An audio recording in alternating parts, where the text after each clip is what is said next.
दोस्तों नमस्कार। आइए आज समझते हैं कि कोई दो द्विचर रैखिक समीकरणों को कैसे सॉल्व करते हैं। इसके लिए एक सवाल लेते हैं। ये 2019 में 21 में आया है कि 15/x - y प्लस की 22/x + y = 5। और दूसरा समीकरण है 40/x - y प्लस की 55/x + y = 13। इसको हम विलोपन विधि से सॉल्व करते हैं। विलोपन विधि का मतलब होता है इसमें से एक पद को हमें खत्म करना होता है।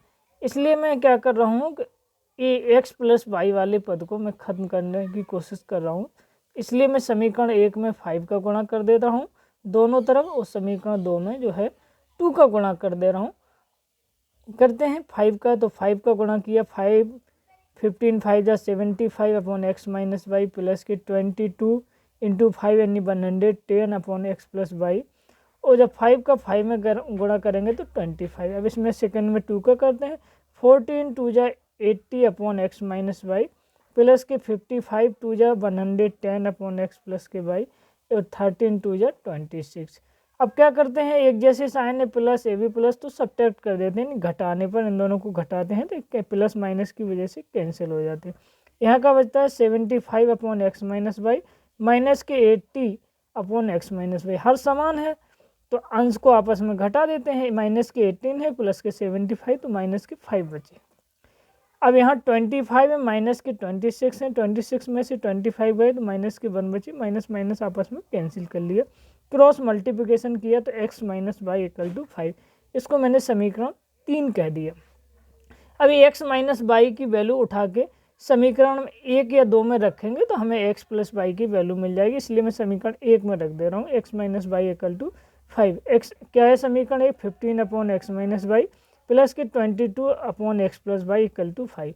x - y की जगह क्या रखना है? 5 रखते हैं। 15/x - y की वैल्यू 5 प्लस की 22/x + y = 5।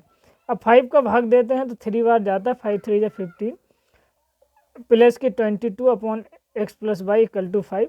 ये 3 को इधर भेज देते हैं, x + y को एक तरफ, तो 5 में से 3 गए यानी कि 2 बचे। और 22/x + y 2 से काट लेते हैं। 2 1 जा 2, 2 11 जा 22। तो क्रॉस मल्टीप्लिकेशन करते हैं तो x + के y = 11। समीकरण 4 हो गया। अब समीकरण 3 और 4 को हम सॉल्व करते हैं तो क्या करते हैं, दोनों को जोड़ देते हैं। प्लस माइनस है तो जोड़ने पर ये कट जाएंगे, इसलिए y को कैंसिल कर लिया तो x 2x हो गया। 11 और 5 16 हो गया। 2 का भाग दे दिया दोनों ओर तो x = 8 आ गया। x = 8 उठा के समीकरण 3 या 4 में रखेंगे तो मैं क्या कर रहा हूँ, समीकरण 4 में रख दे रहा हूँ। 4 क्या है? x + y = 11।